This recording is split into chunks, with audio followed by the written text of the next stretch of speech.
جب مسلمانوں کا عروج ہوا تو میں اس لیے بار بار اپنی یوتھ کو کہتا ہوں، نوجوانوں کو کہتا ہوں، وہ اسٹڈی کریں، وہ تاریخ کا حصہ ہے، وہ کوئی میتھولوجی نہیں ہے۔ 623 کو کیا تھا؟ ہجرت ہوئی، اس کے بعد کیا 625 کو جنگ بدر ہوئی، 636 کو رومن ایمپائر بیزنٹائن 11ویں کی جنگ کے اندر ہار جاتا ہے، جو 625 صرف 313 لڑنے والے تھے۔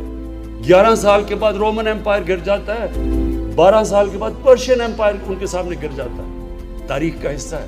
کیا تھا وہ انقلاب؟ وہ عرب جن کو پوچھتا کوئی نہیں تھا، 2 سپر پاورز تھی، ایک طرف پرشین ایمپائر، دوسری طرف رومن ایمپائر، وہ کیا چیز انہوں نے کی کہ دنیا کی تاریخ بدل گئی؟ اور ایسا سارے سائنسدان مسلمان سب سے عظیم دنیا کی قوم بن گئی۔ اللہ قرآن میں کہتا ہے کہ نبی صلی اللہ علیہ وسلم کی زندگی سے سیکھو۔